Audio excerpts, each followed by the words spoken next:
Hey, welcome to this episode of Bird's Garage. Today we got a brand new project car in the shop. It's a 1968 Mercury Montego. We got a lot of cool things planned for this car, but for right now it's been sitting way too long and we've got to do a bunch of different things to it in order to get it back on the road. So stay tuned, and then after the intro I'll give you all the details of what we're going to do to get this car rolling again.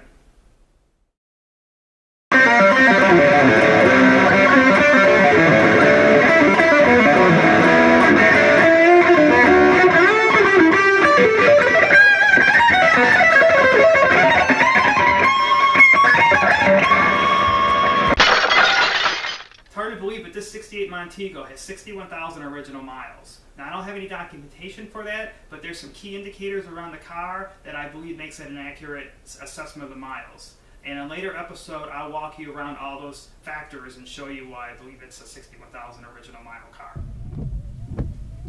So our immediate goal for this project is we want to get it back on the road in its current state as a running driving car. So to do that, we have to address a lot of maintenance items in order to be able to do that. Eventually we're going to clean up a lot of cosmetic stuff with the car. We're going to change some rubber parts that have been deteriorated for a long time because the car is so old and they're original. And then eventually we're probably going to paint the car. But right now we've got some cars in the pipeline that need our attention for paint jobs. One of them is actually right behind me here. So we're just going to go ahead and put this in the back burner. We just want to enjoy the car the way it is and the way it looks right now. Take it to some cruise nights and car shows. So the first thing we did, we changed all the fluids. We changed the oil, the antifreeze, the power steering fluid, and the transmission fluid. Then we changed all the filters we could, and then finally we gave it a quick tune-up. So we put new spark plugs in it, new spark plug wires, cap, and rotor. So then we had to address two real key and other important items with this car that were deteriorated, and I'll show you those in the next segments. So one of the biggest problems we had to address to get our 1968 Mercury Montego back on the road is we had to replace the exhaust manifolds. The current exhaust manifolds, which I took off, you can see they had huge cracks in them, and when I took them off, the pieces just basically came off in my hand. So you can buy these as reproductions, but they're really not the true OE manifold. They're a little bit different cosmetically, so we're going after that original look because the car has 60,000 original miles. So I sourced these two manifolds from a Mustang company off the internet, and the Mustang and then the Montego 302 basically still has the same manifold. So this one here I'm about ready to paint with some VHT cast iron paint. I've had real good luck with this paint before. I just took this manifold out of sitting in evaporust for a couple of days. Evaporust is a great product if you want to get all the rust and scale and everything off your parts so you have something good to start with. This one I've already done and completed, so it's already been painted and it's been through the evaporust process, and I taped off the ports, put a little cast iron VHT on there, and now it then looks like a true factory paint part. With this one, one thing I did with the manifolds too, which is very important, I already did it with the other one, is that when you have a surface like this, you want to take some sort of flat piece and put some sandpaper on it. This is 80 grit. What I did is I sand back and forth, side to side, and you can see when I did that, this is a little wet still yet, but I sanded flat, and then I had all this true metal surface, so I know this is a flat, true surface. It's not warped. And I'll be ready to put this then back in the car once I get it painted. This is going to be going in here in the car very shortly. So anytime you put a bolt into an engine, especially something as critical as an exhaust manifold bolt, you should always clean the hole out first with a tap to make sure that there's no crud or anything into the hole, so you make sure that you get the proper torque and not have any problems with the bolt going into the hole. So I'm in the process here. I'm going to run a tap through each one of these holes, and then I'm going to blow out the holes and then clean up the surface here, and then I'm going to look up the torque for the bolt, which I have not done yet, and torque the bolt to the proper torque into the proper sequence. So any bolt that goes into an engine or a lot of other critical positions into the car should always torque the bolt to the proper spec, look it up in the service manual or try to find it on the internet, and B, follow a torque sequence. I'm not sure if this manifold has a torque sequence, but if we don't know it, we can always go from the inside and then go to the out. So I just finished cleaning all the holes with the tap. I didn't have any issues except for the last one was a little bit difficult. And you can see on the tap here all the debris that I took out of that hole. So that's why, again, it's a good idea. Always tap out all your holes for whatever you're going to be assembling to your engine. And then blow them out with a blowgun.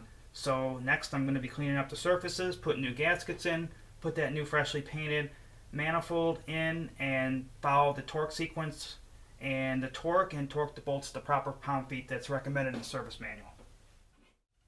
So I got the new exhaust manifold all installed and torqued into place. The torque ended up being 15 to 20 pound-feet. There was no torque sequence that I read or could find, so I ended up just going the inside-out method. I also got new bolts because the old ones were 49 years old and I just didn't trust them. So everything's good to go here, and then as soon as the paint dries on the other one, we're going to get that one installed as well for the other side.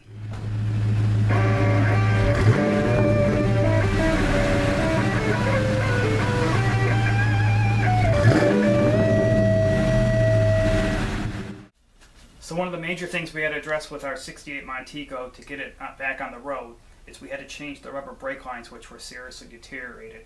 Now, even if I wasn't going to change the rubber brake lines, you would still want to go ahead, especially something that's been sitting around for a long time, and go ahead and flush all the brake fluid out and get new brake fluid back into the system.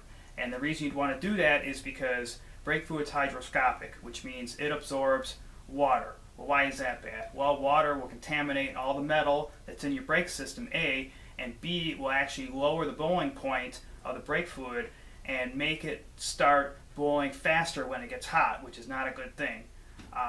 Even most professionals recommend that you change the brake fluid and whatever you drive every 1 to 2 years. Now, a lot of people flip out. Brake fluid, I got to have somebody press the pedal, I got to do all this other stuff, I got to open the system. Well, it's actually not a bad thing. If you have just some simple tools laying around the shop or laying around your house, and you can actually do that by yourself. It's not that big of a deal, and I'm going to show you some of the more easier steps that you can do it at home by yourself without having someone helping you. So this is what we're currently working with. It's not horrible by any means. I've seen much worse where the brake fluid looks completely black. This still has a little bit of a translucent color to it, but you can see it looks kind of rusty, but again, it has been sitting for a long time. Ideally, brake fluid is supposed to be golden in color, a little bit lighter than engine oil, just like it looks when it comes out of the bottle. So again, we're going to go ahead and flush all this out.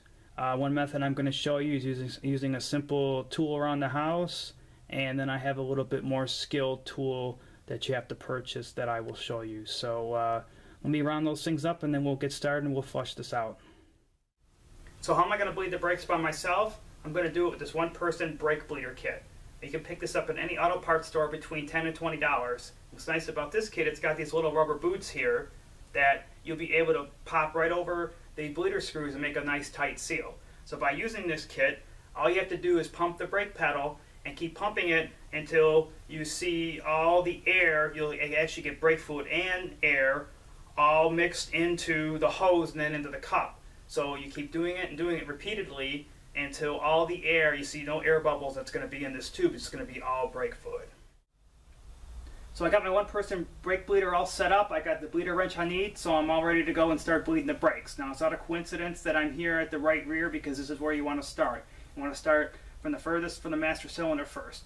And this particular car does not have a cross system, so what I'm going to do then from here is I'm going to go to the left rear, and then I'm going to go from there to the right front, and then go back to the left front and then finish the job. Now, since I don't have a cross system, which means you have one reservoir in the master cylinder that covers the rear and then one takes care of the front. If you did have a cross, you would have the right rear and left front would occupy one part of the master cylinder circuit, and then the other side would be the other side of the circuit. So most cars, especially something old as this, are conventional, which means one does the front, one does the rear, but you never know, always check before you start bleeding the brakes in for your application. So I've been pumping the brakes for a little bit now. I don't see much air left, if any, in the tube, so everything's actually turning out really good, but the fluid is still dark, so we got to keep doing this until the fluid is a nice golden brown, it looks like it's out of the bottle, because we don't want it to have any of that old fluid left. And this is also what you would do if you were going to change the brake fluid, like I talked about before. You just keep doing this process until the fluid turns golden, and then you would just stop and go to the next one. So I'm going to top off my master cylinder and keep going until I get nice clean fluid. So I showed you the one-person brake bleeder method, and that works really good. However, if you really wanted to spend some money, if you did this for a lot of different cars, or you just had a shop where you had a lot of production for doing this, you can step up and get a power bleeder. Now I have this one from Motive Products, and what this does is by putting brake fluid into the container and putting a pressure on it, this actually forces the brake fluid and the air all into and out through the bleeder, so it's just acting like you're pumping the pedal. So again, you don't have to keep going in the car and pumping the pedal. This acts as that and does it for you. With this particular application, we had to buy an aluminum plate to fit over the master cylinder, and there's a bunch of different adapters that are available for any kind of master cylinder that you have. So again, this is a great tool. It beats going in the car and putting the brake pedal on all the time and off and pushing it, but you know, it all depends on your budget and what you want to do.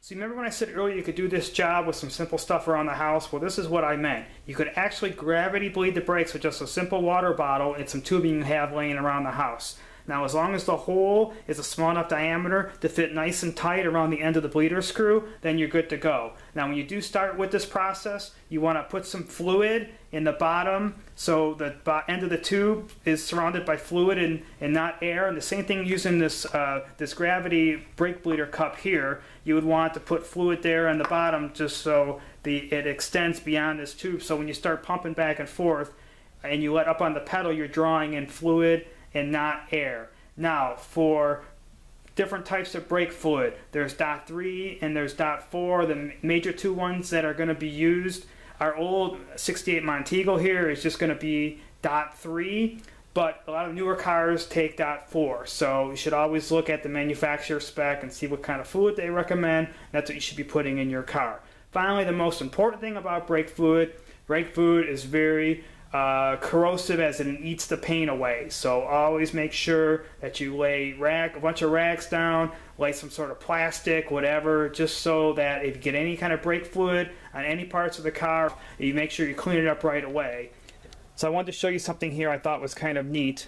This is the rear rubber brake line I took out of the 1968 Montego, and if you look at the upper half where you see the first sequence of letters and numbers, this is a very typical Ford part number of the day.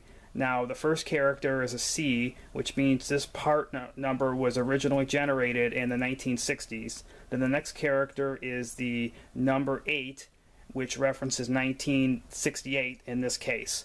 And then the second sequence is actually the date code. So if you look at that, you can see the 05-12-7. So this part was manufactured on the 5th of December 1967. So since this vehicle was built in early February 1968, this is most likely the original brake line that was in this car when it was born, and it's been in there for 49 years. Kind of hard to believe, but there's the evidence.